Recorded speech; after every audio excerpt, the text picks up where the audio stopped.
রাষ্ট্রপতি জিয়াউর রহমান একটি কথায় বিশ্বাস করতেন, দেশনেত্রী খালেদা জিয়া একটি কথায় বিশ্বাস করতেন, তাদের সন্তান হিসাবে আমিও সেই কথায় বিশ্বাস করি। এবং সেই কথাটি হচ্ছে, করব কাজ গর্ব দেশ সবার আগে। প্রিয় ভাই বোনেরা, পৃথিবীর বহু দেশ তারা অক্লান্ত পরিশ্রম করে নিজেদের দেশ তারা নিজেরা গঠন করছে, বাইরে থেকে কেউ এসে গঠন করে দেয় নেই। কাজে আমাদেরও দেশ আমাদেরকেই গঠন করতে হবে। বহু শহীদ আত্মত্যাগ করেছেন এই দেশকে স্বাধীন করতে, বহু শহীদ জুলাই আগস্ট মাসে আত্মত্যাগ করেছেন সেই স্বাধীনতা রক্ষা করতে, গণতন্ত্রকে ছিনিয়ে আনার জন্য আমাদের বহু হাজারো সহকর্মী গত 16 বছরে জীবন উৎসর্গ করেছে। তাদের এই ত্যাগকে আমরা বৃথা যেতে দিতে পারি না। এবং অভিজ্ঞতা একমাত্র বিএনপি আছে। আমাদের সামনে বহু সমস্যা, আজ যদি আমরা দেশ গঠনের কাজে হাত না দেই তাহলে আবার আমাদের দেশকে জনগণকে পিছিয়ে পড়তে হবে। সেজন্যই আগামী 12 তারিখের নির্বাচনে আমাদেরকে সঠিকভাবে মানুষকে যাচাই করে নিতে হবে। আমাদের 12 তারিখের নির্বাচনে সঠিক সিদ্ধান্ত নিয়ে সঠিক দলকে সরকার গঠনের সুযোগ দিতে হবে। প্রিয় ভাই বোনেরা, আজ যদি এই বিশাল জনসভার সামনে দাঁড়িয়ে আমি যদি শুধুমাত্র আমার প্রতিপক্ষ সম্পর্কে আপনাদেরকে বলে যেতাম, তাতে জনগণের কোনো উপকার হতো না। হতো কি জনগণের উপকার? জনগণের কোনো উপকার হতো না। সেই জন্যই সংক্ষেপে আমি আপনাদের সামনে আমাদের পরিকল্পনার কথা তুলে ধরেছি।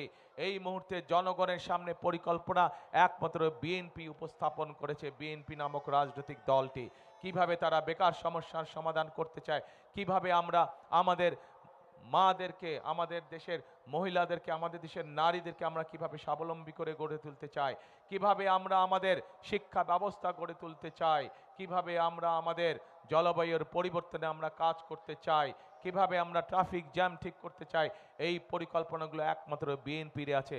বিএনপি জনগণের সামনে উপস্থাপন করেছে। প্রিয় ভাই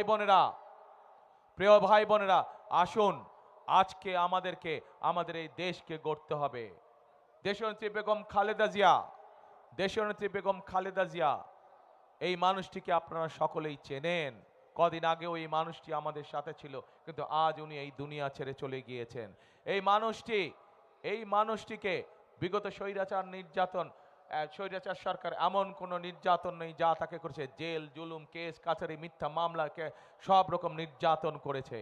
তাকে তারা বলেছিল যে আপনি দেশ ছেড়ে চলে যান, আমরা আপনাকে কোনো জেল জুলুম করব না। কিন্তু দেশনেত্রী খালেদা জিয়া তাদের সেই কথা শোনেন নাই। উনি বলেছিলেন, এই বাংলাদেশই আমার প্রথম, এই বাংলাদেশই আমার শেষ ঠিকানা, এই বাংলাদেশি জনগণ হচ্ছে আমার স্বজন, আমার আপনজন, কাজে এদেরকে ছেড়ে আমি কোথাও যাব না। প্রিয় ভাই বোনেরা, এই বাংলাদেশ দেশনেত্রী খালেদা জিয়ার যেমন প্রথম এবং শেষ ঠিকানা ছিল, এই বাংলাদেশে এই মাঠে হাজার লক্ষ মানুষের প্রথম এবং শেষ ঠিকানা, আমাদের সকলের প্রথম এবং শেষ ঠিকানা। কাজে এই দেশকে আমাদেরই গড়ে তুলতে হবে। এই দেশের মানুষের ভাগ্যের পরিবর্তনের জন্য আমাদেরকে পরিশ্রম করতে হবে।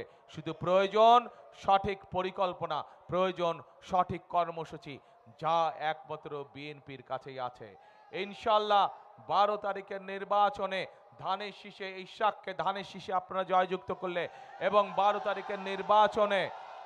তারিখের নির্বাচনে সমগ্র বাংলাদেশে বিএনপি ইনশাল্লাহ সরকার গঠন করলে আমরা দেশ গঠনের কাজে হাত দিব। প্রিয় ভাই বোনেরা, কারা কারা আছেন আমার সাথে দেশ গঠনের কাজে হাত দেবেন? ইনশাল্লাহ প্রিয় ভাই বোনেরা, আমরা সকলে মিলে দেশ গঠনের কাজে হাত দিব। এটাই হবে আজকের এই জনসভার প্রতিজ্ঞা, এটাই হবে আজকের এই জনসভার শপথ। প্রিয় ভাই বোনেরা, সকল সময়ে শহীদ